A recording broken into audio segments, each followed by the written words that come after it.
this is a growing realization among many people that we are going to have a massive dislocation, especially in the West, but also in many other parts of the world as growth turns into decline.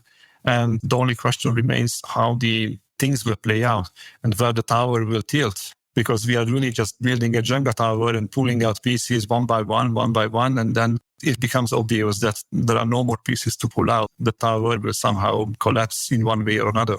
And it doesn't mean that it will collapse from one year to the next. It really means that it's going to be a long and arduous decline, going down that hill of complexity and going back to a more simpler life. That was our guest, who, in his preference to remain anonymous, goes by the single initial B. B is the writer of the popular Substack blog called The Honest Sorcerer. In this episode of Overshoot, B guides us through the big picture dynamics of our energy and environmental crises and the increasing severity of societal and ecological collapse in the decades and centuries ahead. Welcome to Overshoot, where we tackle today's interlocking social and ecological crises driven by humanity's excessive population and consumption. On this podcast, we explore needed narrative, behavioral, and system shifts for recreating human life in balance with all life on Earth. I'm Nandita Bajaj, co-host of the podcast and executive director of Population Balance. I'm Alan Ware, co-host of the podcast and researcher with Population Balance. With expert guests covering a range of topics, we examine the forces underlying overshoot, the patriarchal pronatalism that fuels overpopulation, the growth-obsessed economic systems that drive consumerism and social injustice, and the dominant worldview of human supremacy that subjugates animals and nature. Our vision of shrinking toward abundance inspires us to seek pathways of transformation that go beyond technological fixes toward a new humanity that honors our interconnectedness with all of life. And now on to today's guest. B is an industrial design engineer by training, specializing in the field of manufacturing technologies and innovation management. He has 2 decades of professional experience working with multinational companies both in the U.S. and Europe. Over his career, he's taken on various roles in the field of manufacturing, sourcing, project management, and process improvement. He was born and still lives in Central Eastern Europe. He's the writer of the popular Substack blog called The Honest Sorcerer, a blog which, in his words, is, quote, about critical and systems thinking, asking the right questions even if they yield discomforting answers. It is about contemplation on the final stage of our civilization becoming fully aware of our predicament. And now on to today's interview. Hello, B, and welcome to Overshoot. It is wonderful having you here. Thank you very much for the invite. It's nice to be here. Absolutely. And both Alan and I, we've been long-term readers of The Honest Sorcerer and deeply appreciate the clarity, courage, and insight you bring to the discussion of our planetary predicament. And you also write that your aim is to, quote, dispel magical thinking patterns based on evidence, good old science, and a bit of common sense. That totally resonates with us. We're also committed to cutting through illusions, whether they are technological, economic, or cultural, to get to the heart of why humanity has exceeded the limits of a finite planet. And what are some of the more realistic pathways forward? So we're truly excited to have you as a guest to explore the big picture together. Thank you again for joining us, B. Thank you for the invitation. And it's nice to be here, and it's nice to have a bigger audience as yours, and nice to be in a good company. Yes, we feel the same way. And so to start, all of us go through a period of discovery about the extent of our modern techno-industrial civilization's ecological overshoot. And the full picture often takes several years to develop. In a fairly short period of time, just a few years actually, you've quickly grasped the extent of our ecological overshoot, the limits of modernity, and the likelihood of collapse of this modern global civilization as we know it. It's incredible how quickly you have gained all that knowledge and how wonderfully you're able to synthesize all of it for us as readers. So what was your perspective before you became aware of our predicament? And what has that process of discovery of the extent of our overshoot been like? It's a really good question. So it's hard to think back before the time I came aware of this situation we are in as humanity or as a species, actually. But as I remember back before the 2019 period, when I discovered the article of David Wallace Wells, The Uninhabitable Earth. So before that article, I just was a regular common human, in a Western civilization, like thinking the business cycles will continue forever. There will be booms and busts, but usually nothing bad will happen. No material and energy limits will apply, and we will continue living this comfortable life of ours for, centuries to come. And as a kid, I used to have a dream that even if I die, my descendants will live to see the first person landing on an exoplanet somewhere else in another part of the universe. And this was a very comforting thought. And I thought that human progress cannot be stopped and we will populate the entire universe. So this was my theory of everything, or how I thought about the world back then. But then the process of discovery was really not like figuring out what is going on, but it's really felt like falling through a rabbit hole. But it's not just going into a rabbit hole and going one direction, but just falling right through it like a meteor. For me, the whole worldview of mine was just crashed into smithereens as I discovered that all what I have read in science and in the articles before was basically not a lie, but a beautified version of the truth, so to say. And there was a brief period before this article really hit me hard by David. In 2004, I was there in the peak oil movement. So I saw how it came to prominence, how the idea raised out of nowhere. And then I was really shocked. I was a university student back then. I was an undergraduate student for technology and innovation management and things like that. And for me, it was really shocking to see that, hey, we could run out of a key resource and then this could cause huge problems. And it was really perplexing for me to understand how big the whole economy is and how everything works and how everything is connected. So I shoved this idea aside and then decided, okay, let's go back to the work and let's go back to studying. Let's go find a job and then everything will sort out. People will find a solution. Lo and behold, there was a shale revolution and then Canadian tar sands were found. And okay, no problem. We will have enough oil for another 1,000 years. No problem. We can continue as usual. So I then basically went back to sleep for another 15 years. Really. So I really didn't know about the issue or grasp the gravity of the issue for that long. But then after this article, and then it's really amazing how the human brain works, because you try to put a lid on things like a pressure valve, and then pressure just builds up under this valve, builds. Things get rather interesting as the business cycles doesn't turn out as it used to be, like in 2008. It was not a regular business cycle downturn. So it was a really shocking experience for me as a aspiring manager in a multinational company. So I think that this is really hard and this is really difficult times we are going through.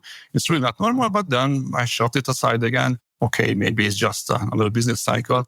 But then as things build up, and then break loose at 2019 as I read this article. And I start reading about, okay, what comes next? Okay, what if the climate science we have known so far is not so well established or not just 1.5 degrees till the end of the century? What happens then? And then I start reading articles and then went deeper, listened to podcasts like yours. And I learned that, hey, the situation is more serious than I ever imagined. And then I discovered John Bendel's work, the Deep Adaptation Forum, and their paper about a potential societal collapse. And that was really like a shock to me. So it was just a few months between discovering the issue and then getting to the work of John Bendel and then understanding that this could lead to societal collapse. So I really felt that sinking feeling in my stomach that, hey, this is really not going in the right direction. But I could not stop trying to figure out what's going on in the background. So I kept listening to podcasts, kept listening to scientists and read articles in a crazy speed. So I just really was devoured by this topic until I found Jared Diamond and then Joseph Tainter's work. I also listened to many podcasts with them, how they think, what they think.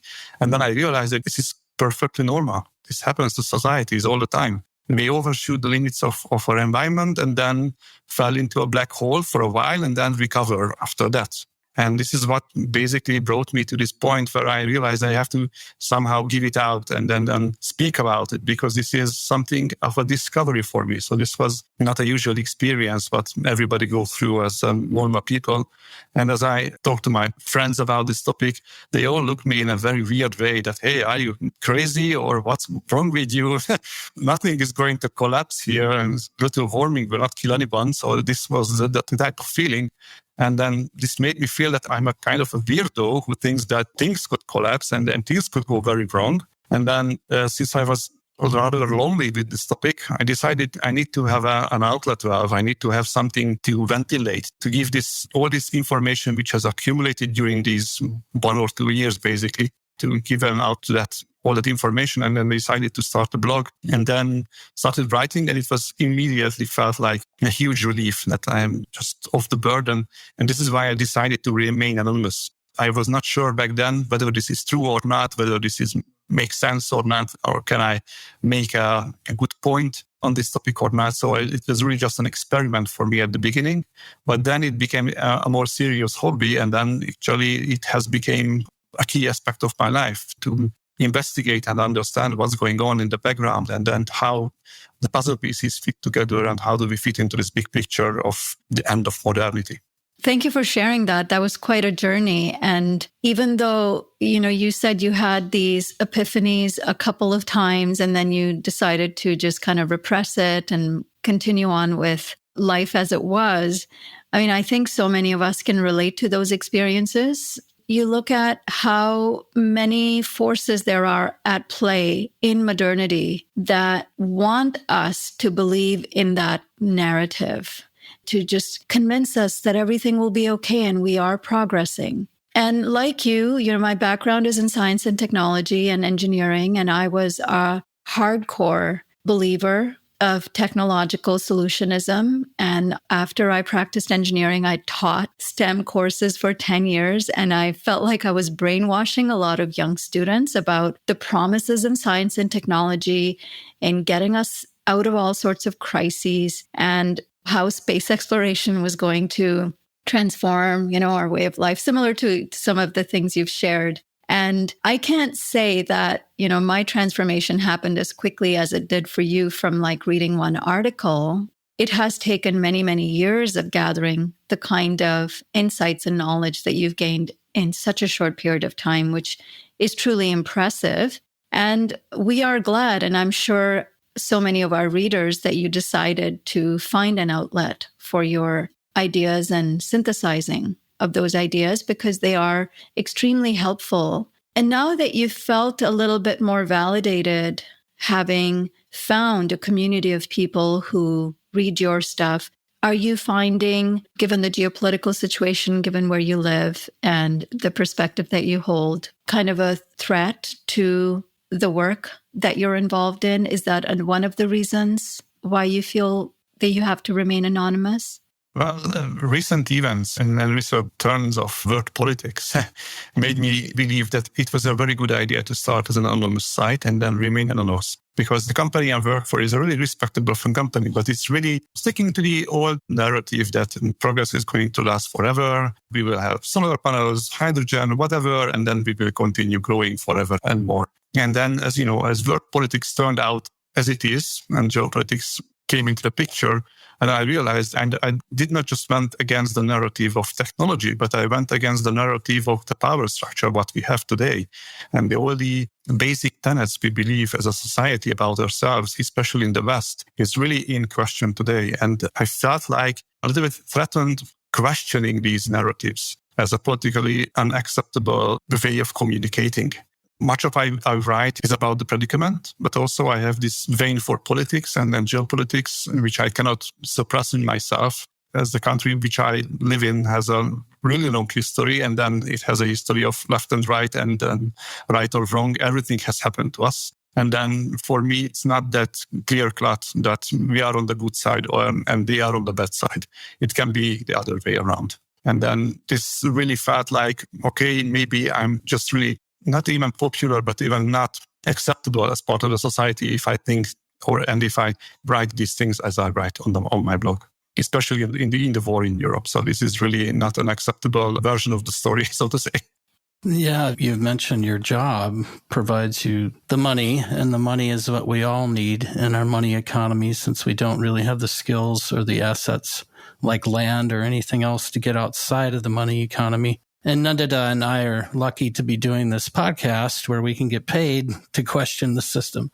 But that is vanishingly few people can do that. And of course, we're thoroughly dependent on the system to provide for all our needs and wants too. And we experience some of that same cognitive dissonance of being very critical of the system and yet utterly dependent on it.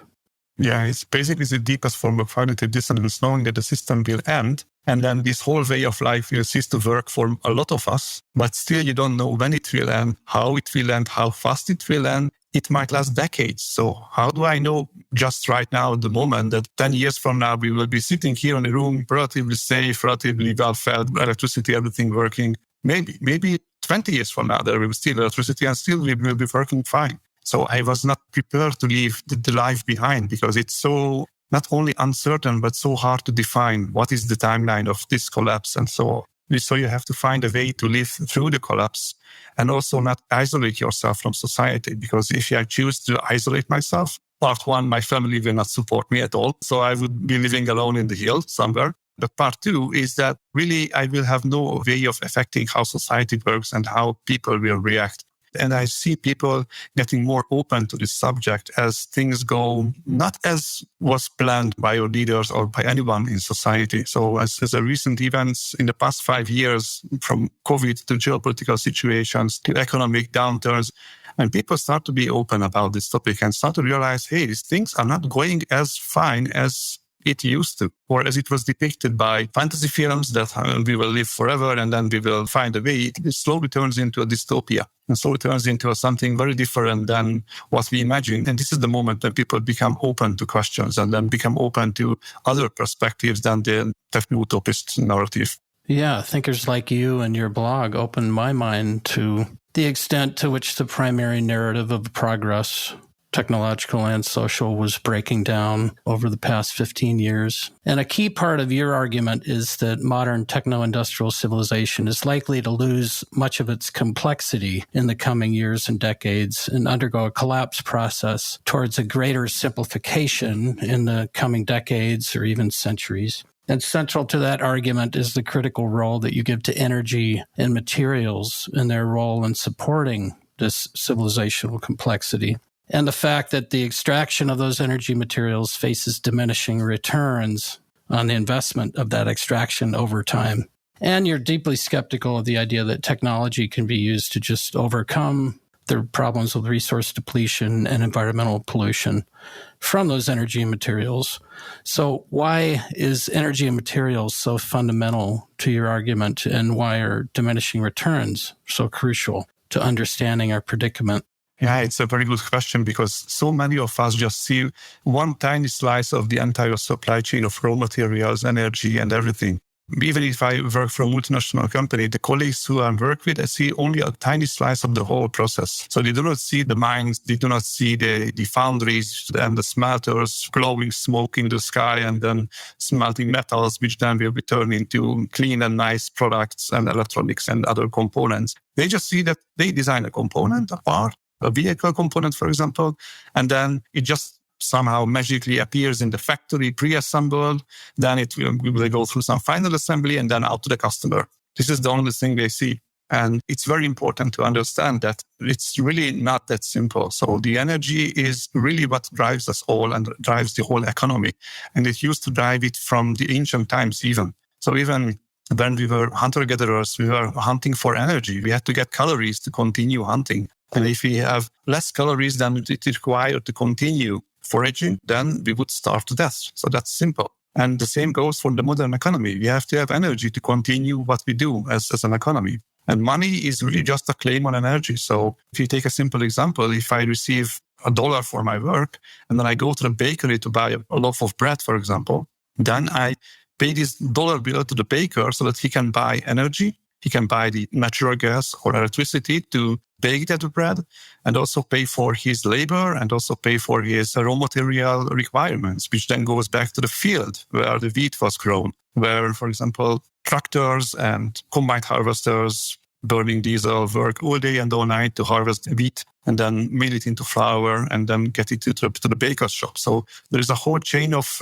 events and whole chain of energy transmission through the system, which have to be understood. And not only just one tiny slice, I just paid the dollar bill to the baker and then he gave me a loaf of bread. So that's a very simple understanding of how the economy works. But in reality, energy is everything. Without it, but there is no raw materials. And if you go one level deeper, if you go to the modern techno-industrial economy, where we have a lot of products made out of raw materials which are not renewable at all, like metal ores or like other minerals, which are mined using diesel and then smelted by coal and then reheated again by natural gas and then shaped into forms like solar panels or computers and laptops and everything. Everything is made with energy and also with raw materials being mined with energy. And the thing is that in order to get more energy, in order to get more even solar power or even oil, we need to mine materials and invest them into extracting that energy. Energy itself is unusable for humanity. We live off basically from the energy conversions which happen in our devices. So, for example, solar light in and of itself cannot power civilization. It just, the sun is shining, everything is beautiful, plants are growing fine, but it is not enough to power civilization. First, we have to convert this solar energy into electricity. And in order to do that, we have to mine materials like silicon, we have to mine quartz for the glass, we have to mine aluminum, we have to mine a lot of stuff to build a solar panel and make the energy conversion for us. And if we don't mine that stuff, then the energy will not be available for us. That's simple. And in order to mine stuff, we also need energy. So we also have to reinvest some of the energy into mining that stuff. And in the end, we will have a feedback loop where everything is connected from energy to raw materials. And the problem is that we are facing depletion, which in a popular mind, it exists as a one-off event. We run out of stuff one day to the next, and then we will just, starving to death. So this is the popular imagination of oil depletion, for example. But in reality, depletion is a process. It's not an end state. It's really a state of running out of the high quality stuff, which requires little energy and little raw material investments to get. And this is the key point. So the growth, what we have experienced so far, was enabled by materials which were easy to get, close to the surface, require very little energy and very little material investment to get. You just have to drill a hole, 10 feet deep, and then oil was gushing out. This is the magic which drove civilization to this state where it is. And this is the primary problem we are facing right now, especially with oil, which is basically the lifeblood of civilization. It's a substance which we cannot live without at the moment, because even solar panels need oil to be built, to be harvested, to be manufactured and delivered to the location. Every single step of their life cycle requires some form of fossil fuels. And then as fossil fuels get harder and harder to get, we have to go deeper, we have to go further, we have to go beneath the ocean and then drill another 1,000 feet deep. It's getting harder and harder to get these materials, and we have to invest more materials into getting them. And this just basically acts as a brake in the system. It's a very gentle brake. It's not an abrupt stop to the system. It's just really pressing the brake in your vehicle, just touching it slowly, and then ever harder and ever harder. And then you start feeling that the vehicle starts to slow down. And this is what we feel at the moment, that this whole feedback loop of energy and materials which are feeding back into each other and then getting costlier and costlier with every year as we have to go deeper and further. And then as we have to mine poorer and poorer quality stuff, it simply slows down the economy and takes more and more energy to continue what we do. And this is what we experience. We suddenly realize that, hey, we cannot continue growing this way. We have to somehow give up some part of the economy in order to continue growing, or at least some part of the world has to give up growing in order for other parts of the world to grow. And this is the main issue behind the geopolitical tensions we face today, that the Western world has grown so big and then consumes so much energy that the other part of the world simply cannot grow. This is a huge friction point in our societies today. Right. And as you've written quite a bit about oil being the master resource, and you've written about how the energy cost of extraction keeps rising to the extent that the suppliers need a certain break-even price point to make it worthwhile on the low end, and on the upper end, consumers can only handle such a high price. And increasingly, the projections you're showing show that the energy cost to get energy will just keep increasing in the coming decades, to the point where something will break, either supply, they won't start looking for the hard-to-reach oil because they can't make any money off of it, and or consumers won't be able to afford higher priced energy. So either way, right, the pinch of oil ends and starts economic growth to a large extent. And that same process happens with all the metals and minerals also, right? The suppliers need a certain minimal price, the consumers can afford a certain maximum. Exactly. The same process affects minerals as well, and especially copper, because copper is really a key essential mineral to everything electric because it has a very high electric conductivity. It is really the perfect material for building electrical stuff. And as opposed to the old times when we used to find nuggets with 50% copper content, then we opened up mines with 10 to 15% copper content. That was really good stuff, and it was really easy to work with. And then as we went deeper and deeper and found lower and lower quality materials, then we realized that, hey, we have to implement another milling machine, then a flotation process, and then add another machine to extract the floated material, and then adding more complexity, more machines, more energy-hugging machines, which will take more and more of the stuff in order to get just basically at the end where we are right now, basically 1.5% copper. We are just digging up an entire mountain, which means, practical example, if we bring up 100 tons of ore, you just get 1.5 tons of copper out of it. It is really not a good business. And in the meantime, you are burning diesel like crazy. And then at some point, this will have to stop because either mines will go bankrupt in the energy bills they receive, in the energy they spend on all the activities I have explained,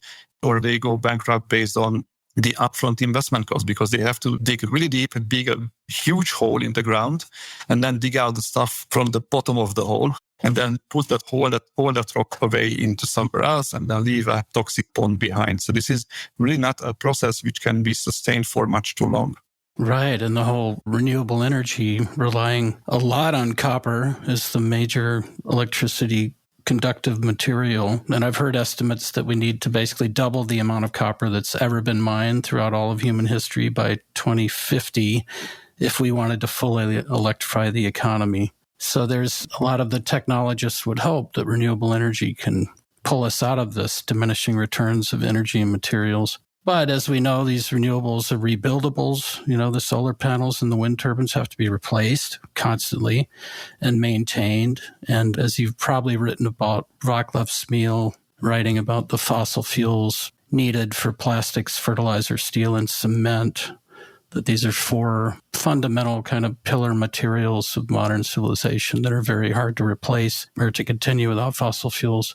And we had a historian, Jean-Baptiste Frizeau's on, talking about technology and resources and how we've continued to just add new resources. Even if we're looking at renewable energy systems, they're using more and more energy and materials. It's not a substitution for fossil fuels. It's just an addition to our total energy system. And you've also written that there aren't just diminishing returns on energy and materials, but diminishing returns to the complexity itself that societies build up over time, and that eventually the society collapses or simplifies under the weight of that complexity. And here you're drawing on the work of people like Joseph Tainer in his book, The Collapse of Complex Societies.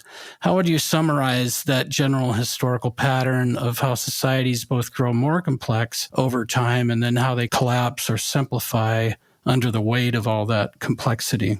Well, societies invent new roles and new categories of workers for each and every problem they face. So let's start with a very simple society which just grows wheat, for example, for harvesting. And then as a society grows larger and larger, they have to keep track of wheat harvests. Then somebody issues a loan to the other farmer who has a bad harvest that year. And then that also had to be kept track of. And then this type of additional task just keeps piling on and piling on. And then at some point, society realizes that, hey, we need to have a scribe or somebody who just keeps track of everything because we just can't keep it in our heads anymore. So we have to invent some kind of a signature system which we use to signal to each and every one of us that who owns what and when. And this is how scribes came to the picture. And then as we grow larger and larger, we kept adding these roles like soldiers. Hey, we have so much wheat, but we have to protect it from the other tribe who is trying to get ours if they are in need and if they cannot pay for it. So we have to invent an army to come and protect us. And also then came administrators to those armies, then comes generals, and then comes kings who are leading those armies and those societies. And just complexity just keeps building up and building up. But we have to keep in mind all the time that all these new roles are non-productive roles. So they are no longer growing food anymore. And so they are just sitting in their palaces or in their garrisons and then waiting for an attack or practicing for another attack or trying to take over somebody's land in the worst case example and then start growing empires. So these people are not growing food anymore. And this was a huge issue for Asian societies because growing food was very labor intensive. And then taking out soldiers and taking out people from this labor intensive process meant that this labor has to be replaced somehow. And this is how slavery began. And then you have to have merchants, and then you have to have slave administrators, everyone which is contributing to this ever-growing and ever-larger block, which we call the society. And as we add more and more roles, we take away more and more energy, which we have to somehow replace. And this starts a virtuous cycle of growing and then growing ever more complex and also growing ever more in size and in complexity. But at a certain point, the whole thing becomes simply unmanageable at the point when we simply have to add more and more administrators to oversee the administrators.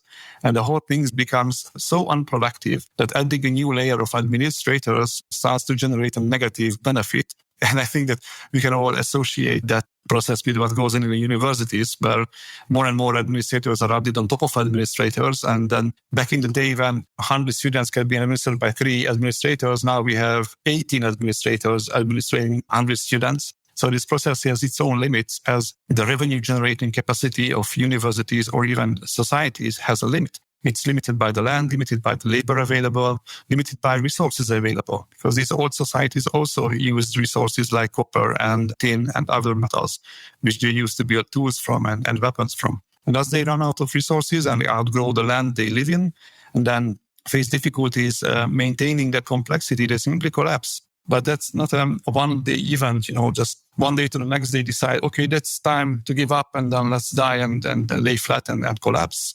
It's a slow process. It's a very slow and very arduous process they go through. It usually takes 50 years, maybe 100 or 120 years, which takes time to unfold, because collapse itself is not an end state. It's really a process. It's really a process of simplification, giving up all that complexity because it simply doesn't work anymore. Right. I like that you've written about the burden of maintenance in a society that's become enormously complex, that there's just so many roads to maintain and so many water systems and sewer systems. If one of those fails, you have to spend a lot of money to replace it, but the people get no additional benefit. To their mind, they're just, I'm the same as I was before. I still have my water. I still have my sewer. You didn't do anything for me. Even though that maintenance cost just keeps going up and up as the entropy, the decay of all the materials takes place. And the fact that all those materials were built with cheaper mid-20th century, often in much of the Western world, energy and materials. And now they have to be replaced with much more expensive energy and materials. But still, people aren't appreciating maintenance as much as novelty and newness. Whether politicians can deliver the new bridge becomes a lot more important of whether they can replace a collapsed bridge, which is just an expectation. Yeah, it's really interesting because when you build a new bridge or when you expand the sewage network, you add value to the society. So suddenly electricity becomes available in a new town where a new factory can be built, where new products can be produced, which is growing GDP and growing the economic output. But when you are replacing that same power line, which just grow older and needs replacement, you are not adding new economic growth to that area. You are just maintaining that level of economic output. And then this is an additional cost which produces no benefit. Whereas in the beginning, the initial investment produced a huge benefit. And this is what we saw during the 50s and 60s in America and much of the Western world, and even in China as well, that they were expanding the infrastructure network, and then they were adding more productive capacity to the society. But that has a limit as well, because eventually you will electrify every single town. You will build every single factory which can be built, and then what? You run out of space, you run out of raw materials to put into those factories, and then growth simply stops. And also, as you've demonstrated, with the rise of civilizations many millennia ago, the formula really hasn't changed all that much in terms of the need for complexification. It's just taken different forms. It's much more technological. But population growth has remained from the very beginning the impetus to complexify civilization. And whether it's the need for collecting more resources, food, or protecting those resources. And that continues to be the narrative of the current civilization. And you can hear that in headlines every single day is declining fertility rates spell disaster. And you have to ask and wonder, well, we've got 8+ billion people. It's the most number of people we've ever had at any given time in our history. We're continuing to add 80 or so million people each year. We're expected to add, 2 billion or more people this century. For whom does declining fertility rate spell disaster? And as you laid out, the layers of all of these civilizations, the people at the very top who are benefiting from the proletariat class and the work of all of these people, that's where the population decline really starts showing up in terms of who it benefits and who it undermines. Yeah, exactly. It's really funny because it's never your neighbor who tells you that, hey, we need more people here. Everybody is just fine as they are, and they don't want more neighbors or bigger neighborhoods. Everybody is just protesting if they want to expand the neighborhood because they like the way it is. And the only people who are, as you mentioned, propagate this idea to have more people and more consumers is really the head of corporations and the head of governments who get more revenue based on the number of taxpayers or the number of consumers they have. And that's also it. It has nothing to do with human well-being.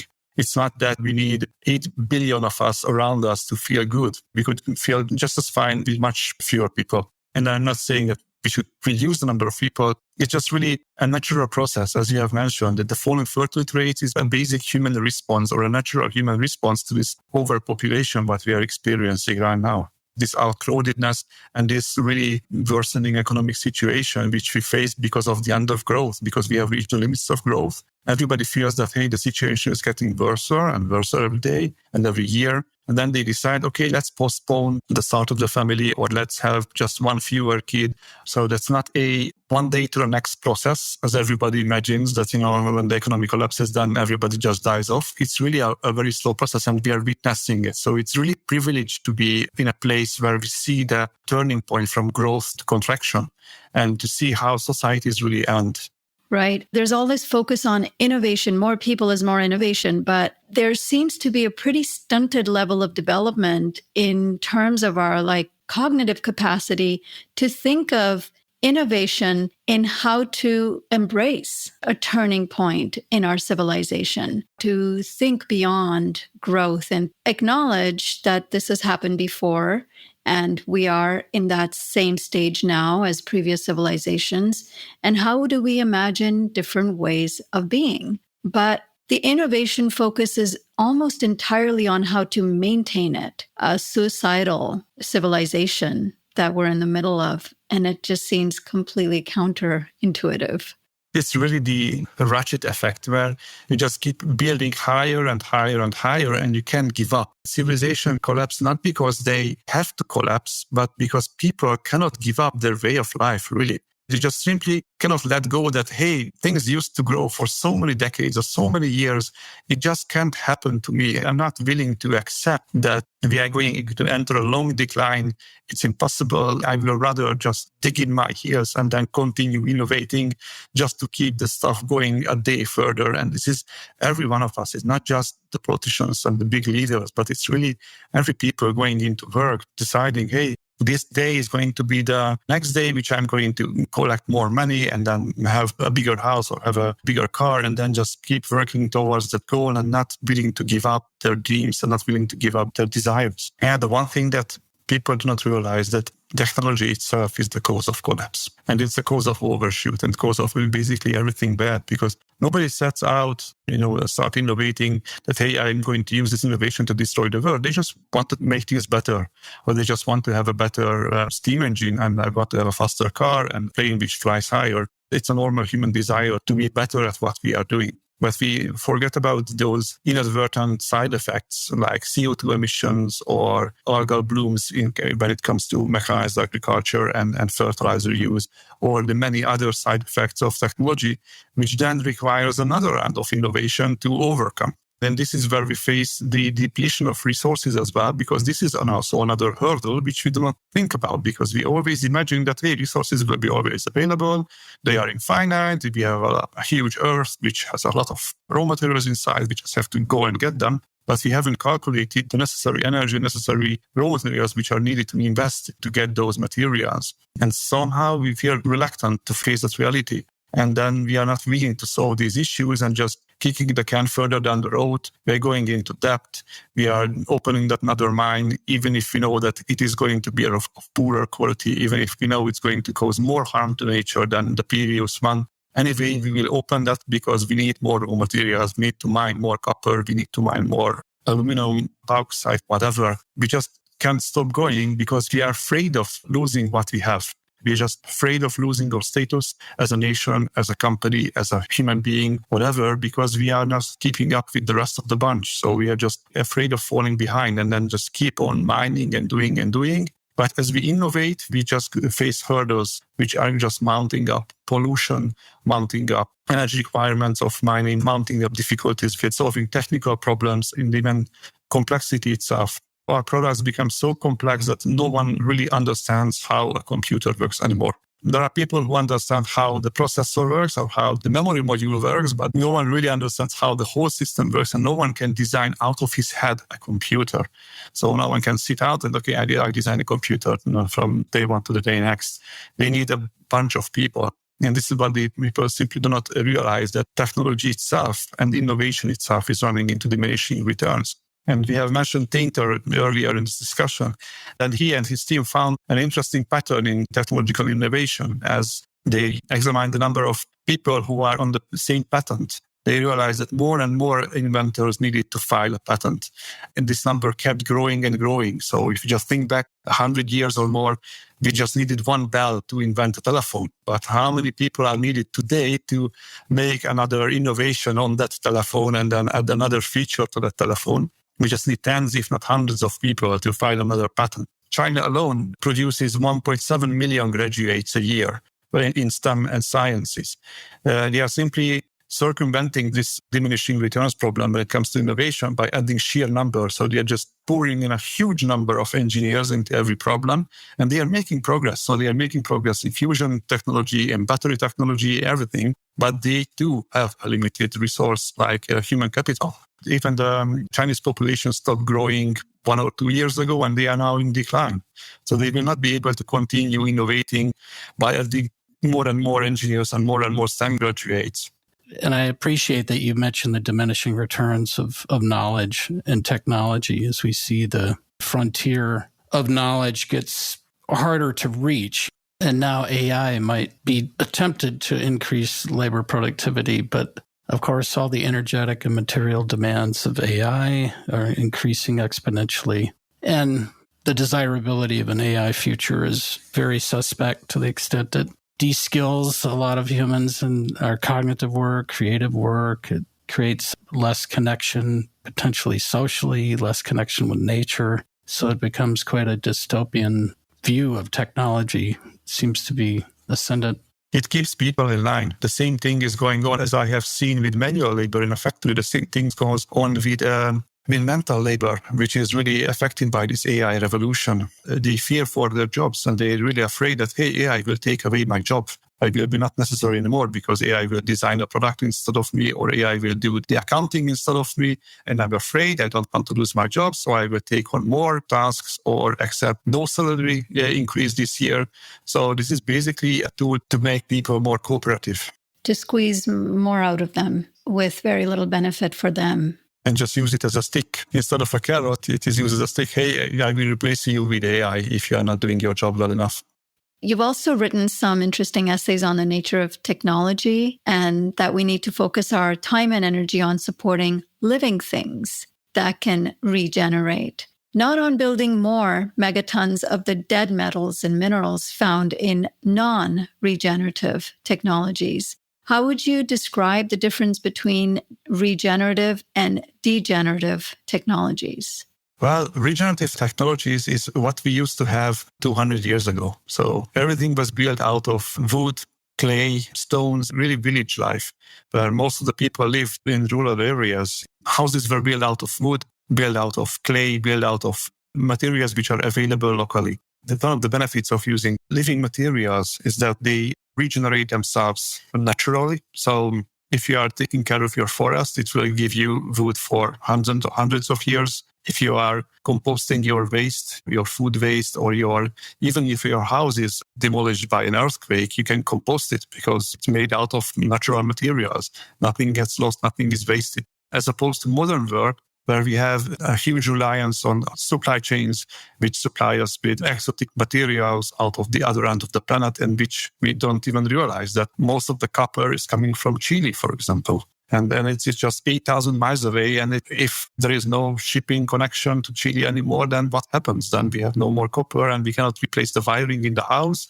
And then we will lose electricity and so on. This is an extreme example because it's not that simple. I was working for supply chain management for a couple of years. I realized that there is always a plan B. So no is not accepted as an answer in supply chain management. So there is no answer that, oh, my supplier went bankrupt or that the ship has sunk and now we are out of raw materials. Sorry. So that's not an accepted answer.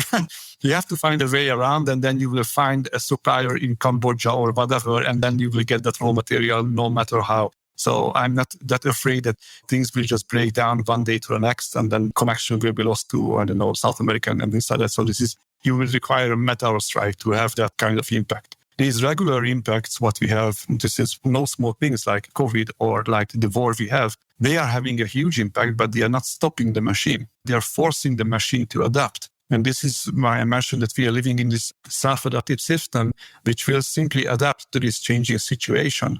And if complexity and if this dead material is becoming unsupportable, then we will switch to another way of working with these materials. Probably we will not source new materials, but we'll start to repurpose materials. Just take a look around in countries which are less fortunate, let's say in Africa or in Southeast Asia, where people have no access to these kind of extra devices and extra stuff. They are just building stuff out of what they find. So I saw people building solar ovens from trash in Afghanistan.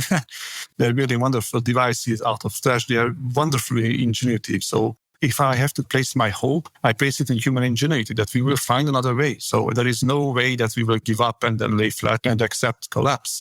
We will find ways around, but that doesn't mean that we will reach stars. That means that we will go back to a more sustainable way of life, which will then be more regenerative, which will gradually return to more natural materials. But since there are so many of us and there are so much demand on these materials, we will be forced to use that matter around us. And if population trends continue as they are, even without collapse, then it means that we might find ourselves in a world where we have too much materials to handle. So we have so much depopulated cities and so many houses left to abandon, and then so many cars lying around without fuel to run and without people to drive them, that we will have no idea what to do with all these materials. They will be just simply left to rot in the sun or in the rain. They will just rust away. And then as the balance somehow struck in the next century, I hope so. So it really means that we are not going nuclear and that we are not annihilating ourselves. One is what I'm saying is really a best case scenario. Then probably we will find a new balance between old material use, what we have already accumulated during civilization, and new materials from nature. It can be a mixed society or a mixed technology. It's really hard to figure out what will happen in the next century because there are so many moving things and things are moving in so crazy directions that it's really hard to see what's coming next. But I can imagine that this could be a direction which we are going. Definitely. And as you say, you're finding some of these really creative, innovative solutions coming out of countries where people don't yet have access to modern conveniences. We've also heard other social scientists talk about some of the communities and countries that haven't been brainwashed with this kind of global industrial ideal are probably the most well-equipped in terms of their own resilience and their own capacities in terms of working with nature to kind of survive collapse compared to people like us who every aspect of our lives depends on modern conveniences, and we wouldn't know how to get our food if it weren't for the 2 or 3 day supply, in grocery stores. I'm not trying to simplify the situation or overgeneralize it, but in making a case for how do we start kind of turning our attention to people who have been living with different types of collapse and austerity situation so that we can actually learn something from them rather than trying to force this way of living on the rest of the world that is not there yet. One thing which will be really interesting, especially in Europe, we have so many people coming from these type of locations and these type of countries. Maybe we will learn something from them in the end.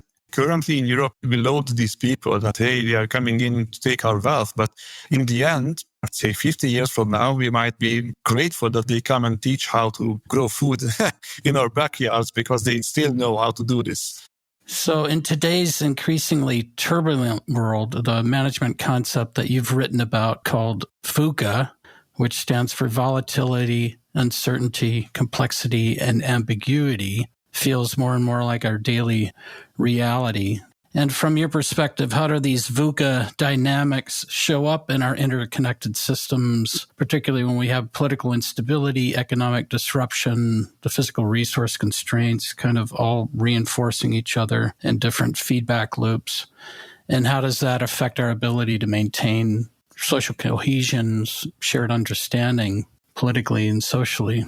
Yeah, the past 5 years shown us that we really live in a VUCA world where volatility is all around us. And I'm really starting to have the feeling that we are at the tipping point of a complex system. And this is really like rocking your chair. I use this example a lot in my blog, that we are just leaning back on the chair, pushing it further and further away until we reach the tipping point where it's very hard to keep our balance. And it's very risky to make even a slightest move because we risk falling backwards. And it's really hard to keep the balance. And this is where we are at the moment.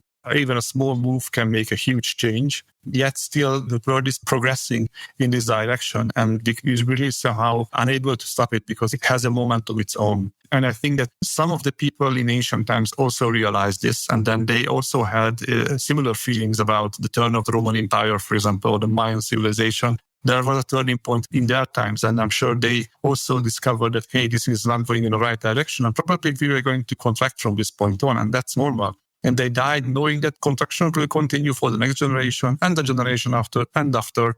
We have reached so big heights during this 20th century. We have grown so big. We have grown so much infrastructure that we have plenty of material and plenty of stuff around us to last for another 100 years still to recycle and to work with. So I'm started to have the feeling right now that we are going past VUCA at the moment. So we are just leaving behind this VUCA world where volatility and uncertainty are everywhere. And we are stepping into a world where complexity is accepted as normal because our life is complex. But ambiguity from VUCA will be simply replaced with certainty that we will certainly realize, and this is a growing realization among many people, that we are going to have a massive dislocation, especially in the West, but also in many other parts of the world as growth turns into decline.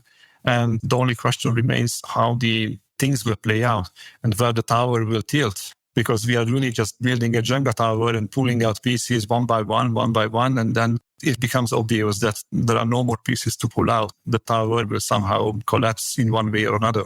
And it doesn't mean that it will collapse again from 1 year to the next. It really means that it's going to be a long and arduous decline, going down that hill of complexity and going back to a more simpler life. And this is going to be more and more accepted and then turn into some kind of a certainty that we are going to go through the simplification, whether we want it or not.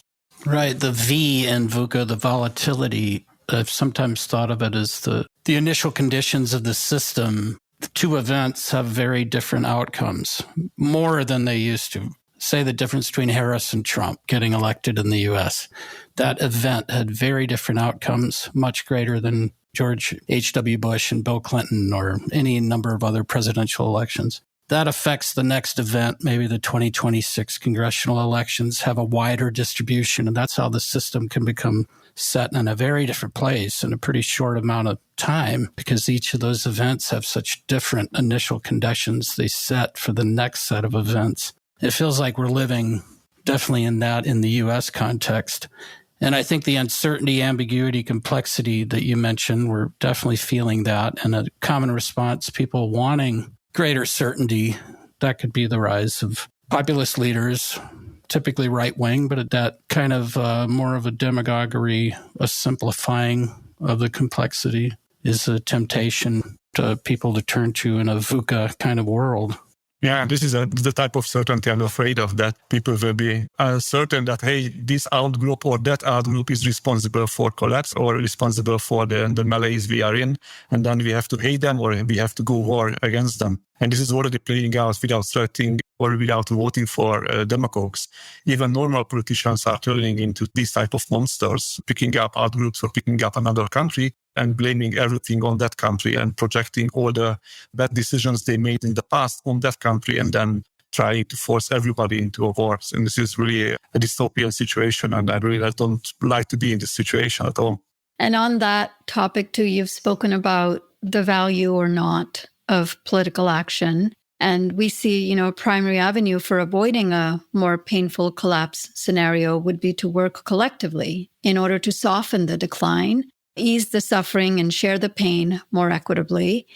Starting with what the three of us are doing is actually just finding partners in the larger community who understand what's going on. What do you think of our prospects for softening the harshest impacts of decline through collective action, including political action? I'm not the political activist type. So in my early days, as I discovered the situation we are in after reading that article from David Wallace, I had the urge to go out and then protest and then join the crowd, wanting to have, a change in climate policies and things like that. But then I quickly realized that politicians are not really in charge. And this is what I'm afraid of, that we have no control over where the political system goes. Ellen, you mentioned earlier that there was a big divergence where should Trump or should Harris be elected. But I think less and less. I think that there is a force in the background which moves us in the direction which they want to go. It's really those corporate elites who are just driving the bus.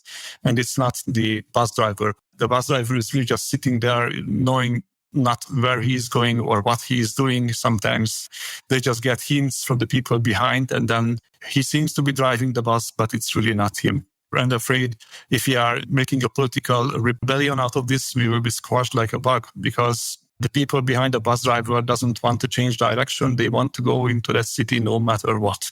And then they will push the bus driver to go into that direction. And while at this moment, it looks a little bit depressing and it looks a little bit disempowering, I would say that change is coming, whether through political action or whether through a financial breakdown or whatever. Something will bring about change. The system is totally unsustainable as it is. It will collapse no matter what we do. Whether we support collapse or work against it, it will just go on this side trajectory. It is preset. And political action comes into the picture when the system has started to show signs of weakness or has started to show cracks. Like when the British Empire started to show cracks and Gandhi realized that this is the moment to start movement. And this is when they became successful in liberating India from the British rule. Because had Gandhi been born 50 years before that, he would be squashed like a bug and then he would end up in a prison and then no one would know his name. But he born at the right time. He realized the right moment that, hey, this is the point when the system is at the weakest point, and then we can now make a change. Then we can make a peaceful change. And this is what happened across Eastern Europe and the Soviet bloc came apart. It happened really just one day to the next, but people who were on the watch for changes realized that, hey, this is the time to step up and this is the time to put pressure on the system because then it will come down immediately as we put pressure on. So this is basically the wisdom of rebellion, to find the right time to rebel, not too early and not too late. Because if you're too late, then things already collapsed. Okay, everything is in chaos. But still, collective action comes into the picture when the system is at the weakest. Yeah, that makes me think of the Great Depression in a place like the U.S., where FDR was responding to pressures from unions and from people just being put out of work and unemployment. So the element of crisis in creating the conditions for collective action to spring up. I have some hope in that. And yet, if you look at that time, all those energy materials were still extremely cheap. The U.S. could look forward to this huge untapped element of resources. The crisis points over the last couple hundred years, really, in most global civilization, have had that growth to look forward to, whereby the elites can give up a little bit of their surplus to keep the masses generally complacent enough to keep the whole system going. But in a time of a declining pie overall, when the limits to growth really get met, it's hard to know what kind of collective action that crisis would give birth to. I think of it more like the Hunger Games. I know it, again, might sound disappointing, but there is still opportunity. Even in that Hunger Games, the rich people live in shiny cities and can still imagine that future, that they will keep technology for themselves and they will live in gated communities. But it's really up to us, normal people, to find a better way of forming a community outside that shining city. So if we found ourselves outside those wealthy communities, we will have much more freedom to build up our own way of life, our own way of organizing the community. Because as societies simplify, they will simply not have the resources to keep order everywhere around. And this is one of the key patterns in simplification, that the central control is lost, especially in the peripheries or further away from big cities. There are no control left, and there is anarchy from the standpoint of government, but from the standpoint of the everyday people, this is not anarchy. This is really the point of self-organization and then really making their dream society come true. Yeah, and we had an environmentalist and social activist in India who, along with a number of other activists, are talking about radical ecological democracy, which is trying to create blueprints for a new kind of civilization that we want to live in, with the global tapestry of alternatives that include social transformation, ecological restoration, the type of regenerative technology that you were talking about, and revival and sustenance of multiple knowledge and cultural systems, rather than this deeply globalized kind of development agenda or the linear story of progress that we've been sold. Everything we have talked about so far is really how things play out. So this is, since neither the elites or the corporations or the governments who are running the system, nor the people who are feeding the system with their labor and with their work are willing to change and willing to accept change, nothing will change in the system. So it's really going to go into the same direction. The bus will go to that direction no matter what, until it gets a flat tire.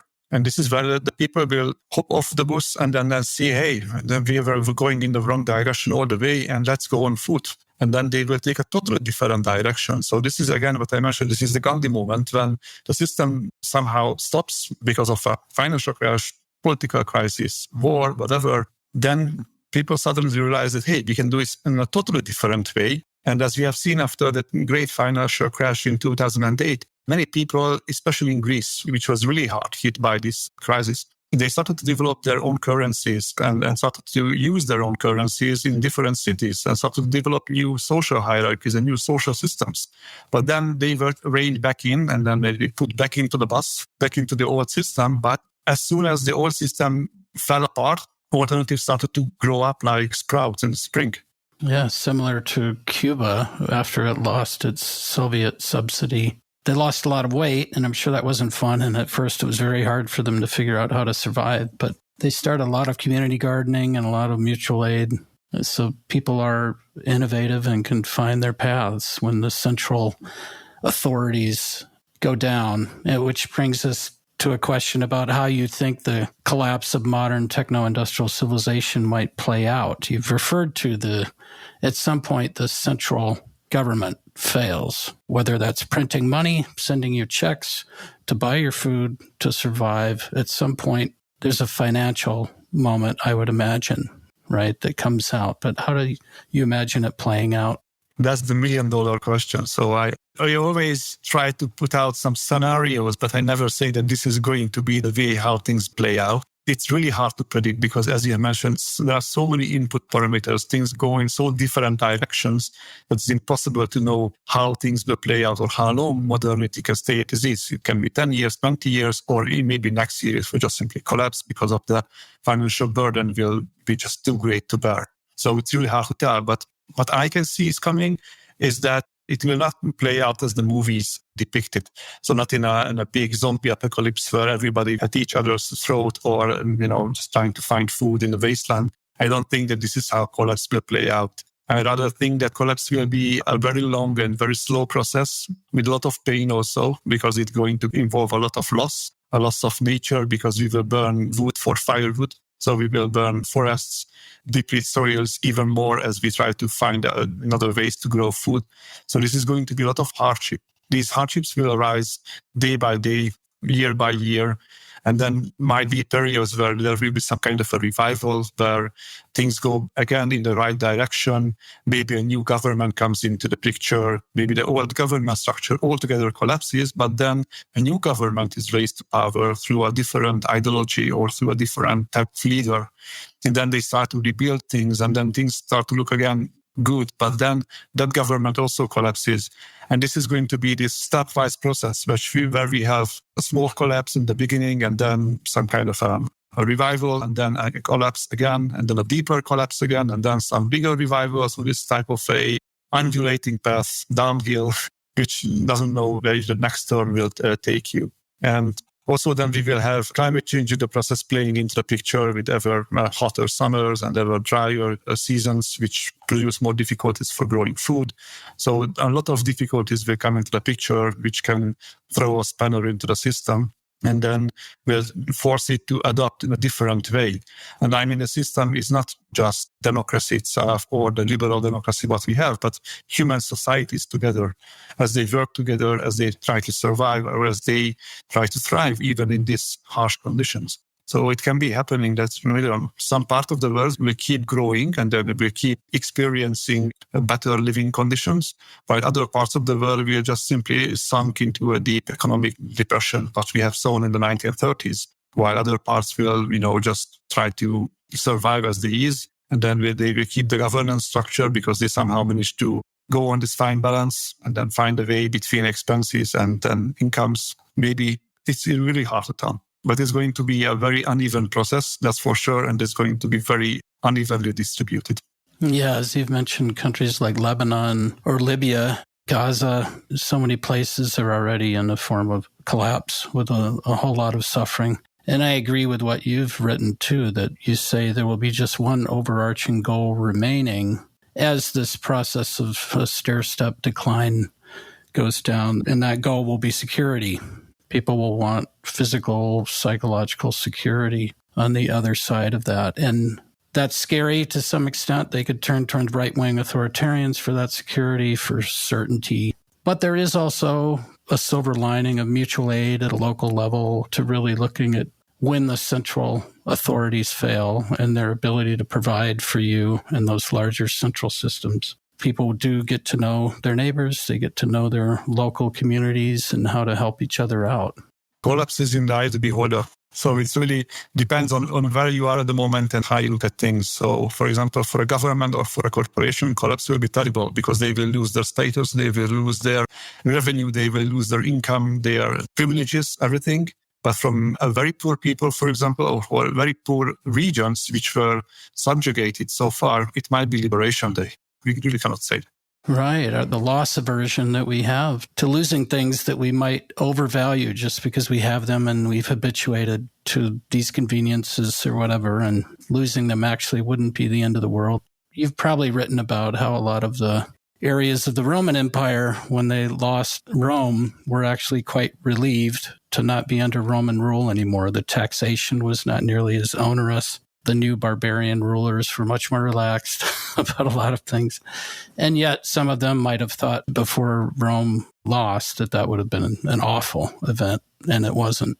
Yeah, and that doesn't mean that there were no losses. So the population were really decimated by the loss of the central government and the central infrastructure of spreading the food across the empire. So that really led to a huge loss of population, but it also led to a loss of technologies because then technologies could no longer spread, or the raw materials necessary for those technologies could not be obtained. And then the whole simplification went through in waves through the system, lasting again decades or even centuries. But then in the end, in the dark ages, people ended up in basically in empty cities or in empty lands, which basically regenerated on their own. So if we do not mess up the climate too bad, or if we do not pollute the rivers and the atmosphere with a lot of forever chemicals and plastics, then maybe nature will regenerate and then will give us much better conditions than what we have just 10 years ago or today. If going out in the future, regeneration might happen, and I'm sure it will happen. And the question is how many of us will see it, or how many people will live to enjoy it. That's the big question. Scientists are always surprised at how biodiversity regenerates immediately as soon as they give up tilling that land or give up using that farm or that field. Right. in the shorter term of this kind of long decline that you've spoken about, which I appreciated that you said, could be liberatory for a lot of people who are being exploited by the elite class, but also there will be tremendous suffering across the classes. What do you think could help reduce the suffering that comes with societal collapse? And what role do you see blogs like yours and podcasts like ours playing in that effort? Well, if we are leaving out all the bad things which we have talked about so far, it would be much easier for every one of us if world leaders could shake hands and then sign peace treaties all across the world and then share resources and then voluntarily grow. So that would help a lot. But realistically speaking, that is not something which will happen today or tomorrow or forever. So our job as bloggers or as podcasters remains informing people and then telling them stories about the future, which does not involve this much technology and this much type of government control. And then depicting a future where multiple things are possible, bad things and good things are also possible, and then preparing them for a massive discontinuity, which will come as governments cease to function as they are today, and when complexity gives way to simplification. Because if they have to contend with all these feelings of loss and anger and depression at the point of time when the crisis really hits, they will be really hard-pressed to find ways to survive. Because if you are depressed or if you are angry, you will not be able to focus so much on, okay, what to do next, how to move on.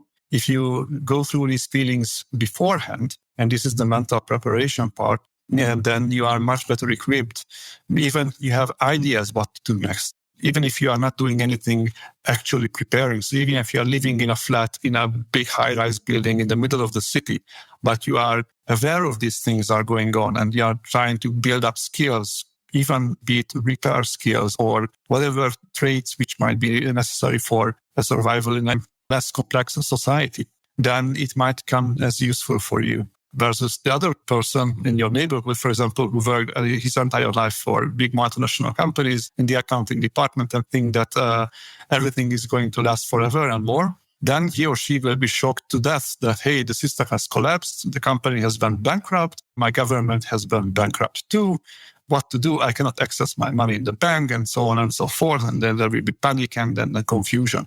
And this is what we would like to avoid happening. And this is why we are working to avoid this type of confusion and panic when crisis really hits, so that people will know that, okay, so this is how collapse might look like. And then this is perfectly normal. It is happening. It has happened to every other civilization before us. And this is what we must do right now, because this is the time to do political action, because this is the time to self-organize. This is the time to try new skills or try to find a different type of job and things like that. So to prepare people for the change and then not to have them shocked by the change. Yeah, that's a very helpful response. And I appreciated what you said about creating stories that show how to live in a different kind of a setting without reliance on so many of modernity's conveniences and technologies. And it reminds me of the episode that we did with our colleagues from Post-Carbon Institute. They wrote this report called The Great Unraveling. And they talk about, in the second part of the report, the kinds of things you're discussing is how do we start preparing ourselves in terms of our skills, but also our emotional and mental and psychological state to become more comfortable with what's coming. Because as you said earlier, we are so intertwined in every aspect of our lives that some of that suffering seems to be psychological, the loss of the things that we're used to, the loss of the life that we know. And then also maybe art and storytelling could play that role in helping people embrace that way of living before it's forced on them and it feels like a loss more than a real gain. Yeah, everybody is good at something. So we might germinate an idea in someone's head to write a book or start a blog or start a poem or make a movie about this or just initiate conversations between each other. So that it's really, we do not know because we cannot interact with each and every one of our followers, but it's really like fertile soil. Just, to sow the seeds and then something grows out, and then there are beautiful things growing out. And then maybe they take this seed to another soil or another place where a conversation leads to another type of idea, or the spreading of the word that, hey, this is how change works, really. So this is really not trying to change the world all at once, but really one by one, bit by bit. Those are excellent words. We'd like to just wrap this up by saying how grateful we are to you for joining us today and for the incredible depth of knowledge that you've gained so quickly and that now are imparting to the rest of us through your synthesis, and for such a great conversation today. Thank you very much, B. Yes, thank you. I appreciate your description of the predicament of the problem, and that if we don't have people enlightening others about the nature of their predicament, we'll have very false solutions and false thinking instead of looking at potentially fruitful paths. So thank you for your full big picture. Yeah, this type of discussions and this type of search for meaning is really helpful for many people. So we do not know because we cannot get in touch with all of them, but I really believe that this can be helpful for many people. And probably we might prevent another crazy regime coming to power and then trying to destroy the world. Probably this will also help. Thank you very much for the kind words. The pleasure was mine. That's all for this edition of Overshoot. Visit populationbalance.org to learn more. To share feedback or guest recommendations, write to us using the contact form on our site or by emailing us at podcast@populationbalance.org. If you enjoyed this podcast, please rate us on your favorite podcast platform and share it widely. We couldn't do this work without the support of listeners like you, and we hope you'll consider a one-time or a recurring donation. Until next time, I'm Nandita Bajaj, thanking you for your interest in our work and for helping to advance our vision of shrinking toward abundance.